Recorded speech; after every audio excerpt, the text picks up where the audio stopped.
குரோம்பேட்டை, திரிசூலம் ஆகிய 2 இடங்களில் ரயில் மோதி 2 இளைஞர்கள் உயிரிழப்பு. செல்போன், ஹெட்போன் போட்டபடி ரயில் தண்டவாள பகுதியில் நடந்து சென்றபோது விபத்தில் சிக்கிய சோக சம்பவம் அரங்கேறியுள்ளது. ராமநாதபுரம் மாவட்டம் மங்களகுடி கிராமம் பள்ளிவாசல் தெருவை சேர்ந்தவர் 36 வயதான முகமது முஸ்தபா சென்னை சானட்டோரியத்தில் உள்ள தனியார் ஹோட்டலில் தங்கி வேலை பார்த்து வந்தார். நேற்று வார விடுப்பு என்பதால் இரவு 7:30 மணியளவில் குரோம்பேட்டை ரயில் நிலையம் அருகே தண்டவாள பகுதியில் செல்போன், ஹெட்போன் மாட்டியபடி நடந்து சென்றார். சென்னையை நோக்கி சென்ற மின்சார ரயில் மோதியதில் சம்பவ இடத்திலேயே அவர் உயிரிழந்தார்.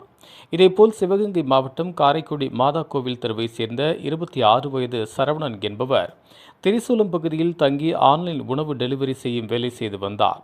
செல்போன், ஹெட்போன் காதில் மாட்டியபடி நேற்று இரவு திரிசூலம் பல்லாவரம் இடையே தண்டவாளத்தில் நடந்து சென்றபோது அவ்வழியே சென்ற பாண்டியன் விரைவு ரயில் மோதியதில் உயிரிழந்தார். 2 உடல்களையும் கைப்பற்றிய தாம்பரம் இருப்பு பாதை போலீசார் விசாரணை செய்து வருகின்றனர். சென்னையில் தங்கி வேலை செய்து வந்த 2 இளைஞர்கள் செல்போன், ஹெட்போன் போட்டபடி தண்டவாள பகுதியில் நடந்து சென்றபோது ரயில் மோதி உயிரிழந்த இந்த நிகழ்வு பெரும் சோகத்தை ஏற்படுத்தியுள்ளது. இதுபோன்ற உள்ளூர் செய்திகள், மாநில செய்திகள் மற்றும் பயனுள்ள தகவல்களை உடனுக்குடன் தெரிந்து கொள்ள GST ஆன்லைன் மீடியாவை இலவசமாக சப்ஸ்கிரைப் செய்து கொள்ளுங்கள்.